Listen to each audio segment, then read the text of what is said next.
झारखंड में कई सारे साम्राज्य बने और उनका अंत भी हुआ।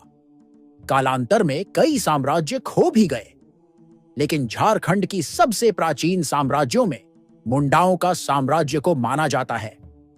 मुंडाओं का झारखंड में प्रवेश और उनके द्वारा यहां साम्राज्य स्थापित करने तक की कहानी कई सारी लोक कथाओं और आदिवासी कहानियों, कविताओं में आज भी देखने को मिलती है। यहां तक कि मुंडारी लोक कथाओं में यह भी प्रमाण मिलते हैं कि झारखंड के नागवंशी साम्राज्य की स्थापना भी कहीं ना कहीं मुंडाओं के साम्राज्य से जुड़ी हुई है। नमस्कार दोस्तों, मैं हूं सुगन सिद्धांत। आज के हमारे इस वीडियो में हम झारखंड की सबसे प्राचीन साम्राज्य मुंडा साम्राज्य की अनकही कहानी और इससे जुड़ी लोक कथाएं जो आज भी प्रचलित है सुनेंगे। बात है 600 ईसा पूर्व कि जब झारखंड में बौद्ध धर्म और जैन धर्म का प्रचार प्रसार समस्त झारखंड क्षेत्र में किया जा रहा था। इसी दौरान आजमगढ़ से कालन बरगढ़ होते हुए एक कबीला, जिसमें कई सारे वीर योद्धा और महिलाएं, साथ में बच्चे भी थे, सुनहरे देश की खोज में आगे बढ़ रहे थे।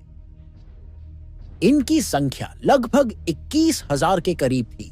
उस दौरान इन कबीलों का नेता रिसा मुंडा था। कई पहाड़ों और कई जंगलों को पार करते हुए इन्हें बिहार स्थित शेर घाटी दर्रा भी पार करना पड़ा था। उनके इस कबीले में बेहतरीन तीरंदाज, शिकारी, प्रकृति को महसूस करने वाले लोग शामिल थे। जरूर ही उन्हें अपनी इस लंबी यात्रा के दौरान कई सारी मुश्किलों और जंगली जानवरों का सामना भी करना पड़ा होगा, क्योंकि झारखंड का यह क्षेत्र उस समय जंगलों से और जानवरों से भरा पड़ा था। इस क्षेत्र में उस दौरान कई जहरीले सांप भी रहे होंगे। विष्णु पुराण के मुताबिक इस क्षेत्र को नागखंड के रूप में जाना जाता था। जब यह कबीला झारखंड में प्रवेश करता है, तब इस कबीले के नेता रिसा मुंडा को यहां की आबो हवा भा जाती है। इस कबीले का युद्ध यहां से पूर्व की ओर खरवारों के सरदार माधव सिंह से भी होता है। माधव सिंह को हराने के बाद किंवदंती है कि मुंडाओं के नेता रिसा मुंडा को एक रात सिंगबोंगा का स्वप्न और निर्देश मिला कि यहां से दक्षिण की ओर सोना लेकिन दिसुम यानी सुनहरे देश की खोज करो। रिसा मुंडा अपने कबीले की सभा बैठाता है। विचार विमर्श करके वह एक सफेद मुर्गा को चराकर छोड़ देता है। पूरा कबीला सफेद मुर्गा का पीछा करते हुए उनका आगमन झारखंड क्षेत्र में होता है। इससे एक और कहानी यह भी जुड़ी हुई है कि जब रिसा मुंडा यह निश्चय नहीं कर पा रहा था कि उन्हें इस क्षेत्र में रहना है या नहीं, तब रिसा मुंडा अपने कबीलों से परामर्श लेकर एक बड़े से क्षेत्र में आग लगा देता है और एक सफेद मुर्गा को छोड़ देता है। वह मुर्गा उस आग लगे हुए क्षेत्र से 7 दिन 7 रात के बाद सकुशल निकल आता है। इसके बाद रिसा मुंडा और उसके कबीले अस्वस्थ हो जाते हैं कि यह क्षेत्र उनके लिए ठीक है। यहां पहुंचकर रिसा मुंडा राज्य निर्माण की प्रक्रिया शुरू कर देता है। उनके कबीले के साथ आए सुतिया पाहन को इस क्षेत्र का शासक कहे तो मुंडाओं का शासक चुना जाता है। सुतियम्बे को मुंडाओं की पहली राजधानी घोषित किया जाता है। रिसा मुंडा के साथ 21,000 मुंडा लोग आए थे। रिसा मुंडा और सुतिया पाहन दोनों ने इन्हें 21 परगनाओं में विभाजित किया। इन परगनाओं में कुल मिलाकर 151 गांव थे। इसी के साथ ही 21 कीलियां यानी टाइटल में मुंडाओं को विभाजित कर दिया जाता है। देखा जाए तो एक परगना में 8 से 10 गांव रहे होंगे। इसके अलावा 21 परगना के अलग अलग नेता और प्रमुख भी बनाए गए। छोटू मुंडा ने चुटिया बसाया। सुतिया पाहन के वंशज ने ही पिठोरिया बसाया है। छोटू मुंडा का गांव ही बाद में मुंडाओं की राजधानी बना। छोटू और नागू दोनों के नाम मिलाकर छोटू नागू अर्थात चूटिया नागपुर से छोटा नागपुर शब्द बना होगा। रिसा मुंडा और सुतिया पाहन के बीच के वर्षों में भी कई सारे मुंडा राजा हुए होंगे, जिसमें उनके असुरों से युद्ध की गाथा भी सुनाई जाती है, जो शायद कई वर्षों तक चली होगी। मुंडाओं के अंतिम राजा के रूप में मदरा मुंडा को जाना जाता है। मुंडाओं का शासन झारखंड में 600 ईसा पूर्व से 64 ईस्वी तक मानी जाती है।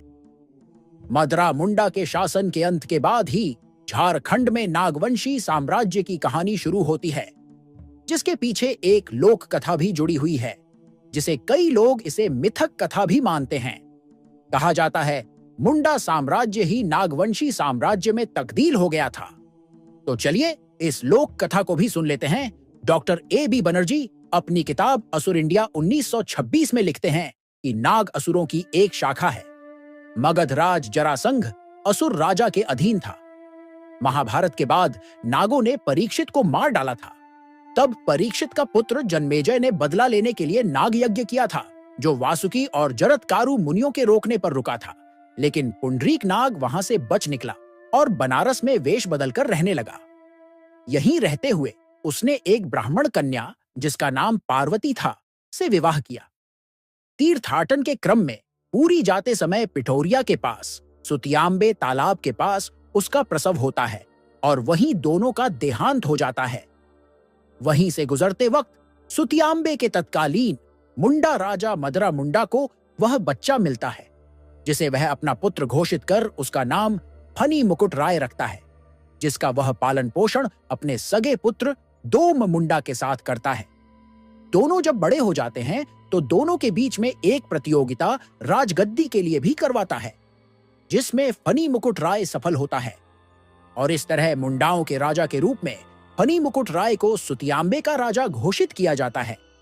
यहीं से झारखंड में नागवंशी साम्राज्य की शुरुआत होती है। नागवंशी साम्राज्य का पहला किला नागवंशी राजा दुर्जन साल द्वारा नवरत्न गढ़ में बनवाया गया था। आज भी कई सारे लोग इस लोक कथा को मिथक मानते हैं। उनका मानना यह है कि फनी मुकुट राय ब्राह्मणों द्वारा आदिवासी राजा को क्षत्रिय दिखाने की कोशिश इस कहानी से की गई है। आज भी कई सारे मुंडा लोग अपने आप को नागवंशी मुंडा कहते हैं। तो यह थी झारखंड की सबसे पुरानी साम्राज्य मुंडा साम्राज्य की अनकही कहानी, जो आज भी यहाँ के आदिवासियों की लोक कथाओं में सुनाई जाती है। Untold story of Munda empire. आपको हमारी यह कहानी कैसी लगी? अगर वीडियो पसंद आया हो तो वीडियो को लाइक करें, शेयर करें और चैनल को सब्सक्राइब करना मत भूलिएगा। आपसे मिलते हैं पंटू एम के एक और नए वीडियो में, जहां हम झारखंड से जुड़ी रोचक तथ्यों के अलावा अनकही कहानी भी लाते हैं। तब तक के लिए बाय बाय, धन्यवाद, जोहार।